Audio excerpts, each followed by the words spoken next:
ॐ भूर्भुवः स्वः तत्सवितुर्वरेण्यं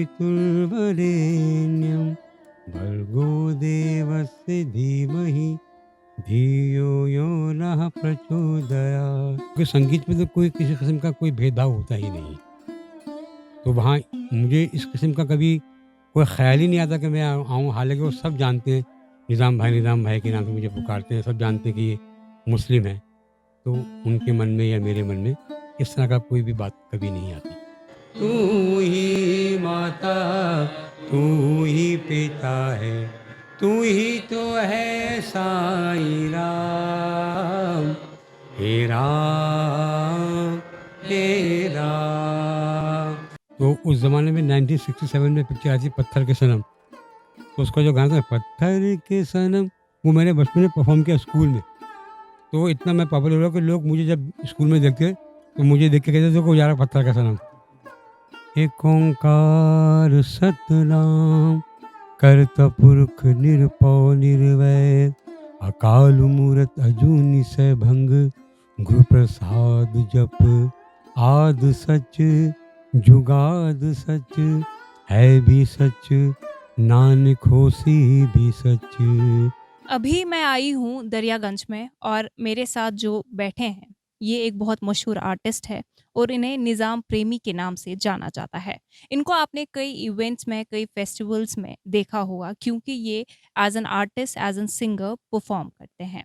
तो आइए इनसे बात करते हैं और जानते हैं कि ये निज़ाम प्रेमी कैसे बने और ये जानते हैं कि इन्होंने आज तक जो है अपना करियर जो है उसमें क्या कुछ किया है और क्यों ये पॉपुलर है।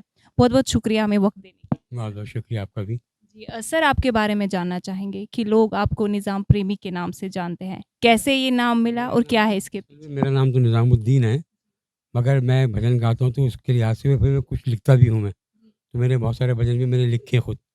साईं बाबा के मैंने बहुत भजन लिखे और मैं आज से कोई 20 साल पहले मेरे कुछ शागिर्द जो थे मुझे शिरडी ले गए थे और वहाँ वो किताब प्रिंटेड है, किताब साईं बाबा के भजन की। तो वो लिखा इसलिए मेरा नाम जो है वो उसी प्रेमी के नाम से मैं भजन लिखे। तो मेरा नाम लोगों को वो निज़ाम प्रेमी से नाम से पहचाना गया और फिर वही मशहूर हो गया। तो आपको प्रेमी तखल्लुस मिला है। प्रेमी जिसे पेन नेम कहते हैं ना आप, तखल्लुस जिसे आप कह रहे हैं, तो वही मेरा नाम जो है वो निज़ाम प्रेमी के नाम से, प्रेमी के नाम से मैं भजन वगैरह लिखता हूँ।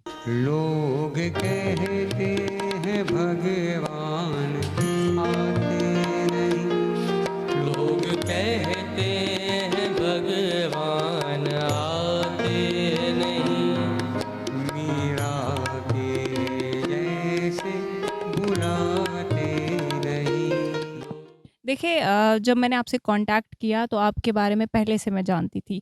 तो मैंने ये सुना कि मतलब जब हिंदूज़ के फ्यूनरल्स होते हैं तो आप वहाँ जाते हैं, आपको बुलाया जाता है और वहाँ पे आप भजन वग़ैरह गाते हैं। तो क्या ये सब जो पूरा वहाँ पे इवेंट होता है तो आप वहाँ पे एज़ अ मुस्लिम आर्टिस्ट जाते हैं, हिंदूज़ का फ्यूनरल है। तो किस तरह से आप इस डाइवर्सिटी को देखते हैं? बहुत अच्छा है हमारे देश में जो जिस तरह का भाईचारा और मेल मिलाप है और एक दूसरे में हम आहंगी जिसे कहते हैं, वही माहौल वहाँ देखने को मिलता है। और चूँकि संगीत में तो कोई किसी किस्म का कोई भेदभाव होता ही नहीं। तो वहाँ मुझे इस किस्म का कभी कोई ख़्याल ही नहीं आता कि मैं आऊँ। हालाँकि वो सब जानते हैं, निज़ाम भाई के नाम से मुझे पुकारते हैं, सब जानते हैं कि ये मुस्लिम है। तो उनके मन में या मेरे मन में इस तरह का कोई भी बात कभी नहीं आती। आपके करियर के बारे में जानना चाहूँगी, कब से आप इस फ़ील्ड में हैं? हम लोग जो है वो जो देहरी घराना के नाम से हमारा घराना है, क्योंकि हमारे देश में जो है वो हर संगीत के घराने हैं। तो जैसे ग्वालियर घराना, पटियाला घराना और पंजाब घराना, ऐसे हमारा दिल्ली घराना है। तो हमारे दिल्ली घराने के अंदर जो है हम लोग सारे, हमारे मेरे पिताजी, मेरे उस्ताद जी और मेरे बेटे, मेरे भाई, सब लोग इसी प्रोफ़ेशन में। तो हम लोग जो है वो म्यूज़िशियन फ़ैमिली को बिलॉन्ग करते हैं। तो हमारे तो बच्चे जो है वो पैदा होते ही जो है वो शुरू कर देते थे। मेरे पिताजी उस्ताद मोहम्मद अहमद बंडे खां साहब ऑल इंडिया रेडियो में स्टाफ आर्टिस्ट थे। तो वो वहाँ सर्विस करते थे, तो मैं उनके ज़माने में जो है मैं बच्चों के प्रोग्राम में मैं पार्टिसिपेट करता था। तो वहाँ से जो है मैं किया, फिर मैं युवानी में बहुत गाया पिताजी के। फिर उसके बाद गाते-गाते फिर मैंने म्यूज़िक अपने बाकायदा सीखा मैंने अपने गुरुजी से, उस्ताद नसीर अहमद खां साहब, जिनको संगीत आचार्य और तान सम्राट के नाम से लोग जानते हैं। वो हमारे देश के बहुत मशहूर कलाकार हुए हैं क्लासिकल के। मगर वो क्लासिकल भी गाते थे, भजन भी गाते थे, वो गज़ल भी गाते थे वो। जी। देखिए, अभी कंटेम्परेरी वक़्त की बात करें, चूँकि आप जो है एज़ एन आर्टिस्ट हैं, तो आपने काफ़ी अपना जो है लाइफ़ का टाइम जो है इसी गायकी में गुज़ारा है। तो आपके जो बच्चे हैं, क्या वो भी इस फ़ील्ड में जी, हैं? मैं मेरा बेटा जो आप अभी बताया ना मैंने, जो अभी एक जो अमेज़न पर एक पिक्चर आई थी, बैंडिज बैंडिज जिसका नाम है, उसमें जो मशहूर गाना है ना, गरज गरज, गरज गरज आज मेघ घनन घनन छायुरी, ये गाना जो है मेरे और मेरे एक भतीजा है, उन दोनों ने फ़िल्म में गाया है। और मेरा छोटा बेटा है, वो भी साथ में गाना गाता है, वो परफ़ॉर्म करते हैं और वो सिखाते भी हैं। अभी हमारे यहाँ संगीत गुरुकुल में बच्चा सिखा रहा है मेरा छोटा बेटा। तो हमारे फैमिली में सब बच्चे, सारे हमारे सारे ख़ानदान के लोग सब इसी प्रोफ़ेशन के अंदर हैं। बीइंग अ मुस्लिम, कभी आपके जो अपने रिश्तेदार हैं, उन्होंने कभी आपको बोला कि आपको इस नहीं, फ़ील्ड को आपने ये तो एक ऐसा सवाल है कि मैं सोचता हूँ कि इस ज़माने के अंदर ये सवाल कोई मायने नहीं रखता है हमारे मुल्क में। हमारे मुल्क में कोई किसी किस्म का भेदभाव नहीं है। कोई भी, सब बहुत सारे हिंदूज़ भाई जो हैं, वो जैसे मैंने आपको कहा कि लता जी ने जो है कितनी अच्छी-अच्छी नात शरीफ़ जो फ़िल्म मुग़ल ए आज़म में और पालकी में उन्होंने नात शरीफ़ गाई हैं, लता मंगेशकर जी ने। और बहुत सारे और ऐसे आर्टिस्ट हैं जिन्होंने जो है वो कव्वालियाँ की हैं, जो हैं। और ऐसे हमारा कोई भेदभाव नहीं है कि कोई भी, इसमें कोई हिंदू मुसलमान का कोई मामला नहीं है संगीत में। अभी मुझे बताइए, देखिए देश में जो हालात है, लोगों को एक-दूसरे के खिलाफ किया जा रहा है, लेकिन आप एक मिसाल बन के सामने आए हैं कि किस तरह से आपका म्यूज़िक जो है लोगों को जोड़ रहा है। देखिए, ये तो बात कही कि एक दूसरे के खिलाफ है, वो तो एक सियासी बात है और सियासत का और संगीत का कोई मेल नहीं है। तो हम सियासत के बारे में, हम कोई इस बारे में कहना नहीं चाहते। वो हमारा तो वही, जो हमारे पीर मुर्शिद कहते थे, ये इनका काम है, वो अहले सियासत जाने, मेरा पैगाम मोहब्बत है, जहाँ तक पहुँचे। तो आपका मतलब जब आपने स्टार्ट किया था अपना करियर, तो क्या-क्या चैलेंज फेस किए थे? नहीं, कोई चैलेंज नहीं था। हमको तो जो प्रोफ़ेशन हमारे ख़ानदान में काम ही यही है, तो हम लोगों ने सीखना शुरू किया और पहले स्कूल में परफ़ॉर्म करते थे हम। मैं जब 3rd क्लास में था, एक कॉर्पोरेशन स्कूल के अंदर हम पढ़ते थे, तो उस ज़माने में 1967 में पिक्चर आई थी पत्थर के सनम, तो उसका जो गाना था पत्थर के सनम, वो मैंने बचपन में परफ़ॉर्म किया स्कूल में। तो इतना मैं पॉपुलर हुआ कि लोग मुझे जब स्कूल में देखते, तो मुझे देख के कहते थे, "देखो जा रहा पत्थर का सनम।" जी। तो आपका जो सबसे कुछ लाइनें जो आपके दिल के बहुत करीब है, मैं चाहती हूँ आप हमारी ऑडियंस को सुनाएँ।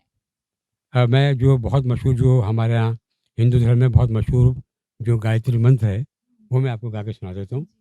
ओम भूर्भुवः स्वः तत्सवितुर्वरेण्यं भर्गो देवस्य धीमहि धियो यो नः प्रचोदयात्। ओम भूर्भुवः स्वः तत्सवितुर्वरेण्यं भर्गो देवस्य धीमहि धियो यो नः प्रचोदयात्। अब कहने के संस्कृत का एक मंत्र है, लेकिन अगर आप इसका मतलब जानेंगे, तो इस मतलब में किसी एक धर्म के लिए अच्छी बात नहीं है। इसकी मीनिंग को आप जब जानेंगे, इस गायत्री मंत्र की मीनिंग को, तो उसमें सभी लोगों के लिए एक अच्छा सबक है कि हमको जिसने पैदा किया है हम उसकी पूजा करें। हम किसी भी रूप में करते हैं, वो हमारी अपनी ज़ाती, हमारी सोच है, हमारा ज़ाती माहौल है। और सबका माहौल, सबका, मैं तो सबका ही, सबकी इबादत की, सबकी पूजा की मैं कदर करता हूँ और यही कहना चाहता हूँ कि हम सब लोग भी यही समझें कि जैसी मेरी इबादत है ऐसी उनकी पूजा है, जैसी उनकी पूजा है ऐसी मेरी इबादत। कोई भेदभाव नहीं होना चाहिए। तो मैं अब आपसे ये जानना चाहती हूँ कि जो आपका म्यूज़िक का सफ़र रहा है, अब चूँकि आप यहाँ पे बच्चों को ट्रेन कर रहे हैं, तो क्या लगता है आपको गवर्नमेंट को अगर हम देखें, तो गवर्नमेंट लेवल पे आपको लगता है कि इस तरह के म्यूज़िक को फ़रोग़ देने की ज़रूरत है? अभी हमारे बच्चों ने भी जो है वो गवर्नमेंट के जो है वो मिनिस्ट्री ऑफ कल्चर के द्वारा बहुत सारे प्रोग्राम किए हैं और मिनिस्ट्री ऑफ कल्चर जो है बहुत हम लोगों को बहुत जो है वो प्रोत्साहन देती है और प्रोग्राम के लिए हमें वो लोग, हमारे अखराजात जो होते हैं उनको भी वो हमारा पूरा करते यंग आर्टिस्ट के लिए क्या मैसेज रहेगा? हैं। यंग आर्टिस्ट के लिए ये है कि वो खूब मेहनत करें और सीखें संगीत को। और संगीत का जैसे आपको मैंने कहा कि जो है वो हमारे गुरुजी का एक वो था, वो एक ये एक दोहा पढ़ते थे, संगीत है शक्ति ईश्वर की, हर सुर में बसे हैं राम। रागी जो सुनाए राग मधुर, रोगी को मिले आराम। तो संगीत जो है वो शक्ति ईश्वर की है। ऑलमाइटी कह दें आप, उसको अल्लाह कह दें आप, वो उसी की ताकत है, उसी का फ़न दिया हुआ हम लोगों को है। क्योंकि हमारे भी कहते हैं कि अल्लाह ने जो इस कायनात की जो तख्लीक की है, वो कुन फ़यकून जो है कुरान पाक में लफ्ज़ आया है, उससे की है। तो वो भी म्यूज़िक ही उसका बुनियाद है। जो वजह कायनात की जो असल चीज़ है वो आवाज़ है। अल्लाह की आवाज़, ओम की आवाज़, ऑलमाइटी की आवाज़, उसमें कोई फ़र्क और कोई भेदभाव नहीं। मुझे ये बताइए कि जैसा कि हमने फ्यूनरल्स की बात की, आप भजन गाते हैं, तो किसी और मज़हब के लिए भी आप कभी परफ़ॉर्म किया है, जैसे सिखिज़्म हुआ या कुछ? हाँ, जो गुरबानी होती है वो मैं गाता हूँ। या कुछ लाइनें हमें सुनाएँ?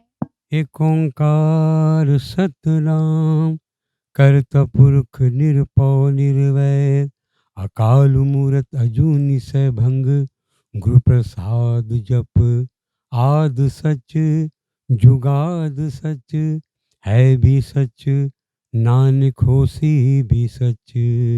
सतनाम सतनाम सतनाम जी, वाहे गुरु वाहे गुरु वाहे गुरु जी। इसमें एक बहुत पॉपुलर भजन भी, एक शब्द भी है, जो एक फ़िल्म आई थी, फ़िल्म नानक नाम जहाज़ है, उसमें रफ़ी साहब ने गाया था। बहुत मशहूर शब्द है। मित्र प्यारे नू, मित्र प्यारे नू, हाल मुरीदां दा कहना, मित्र प्यारे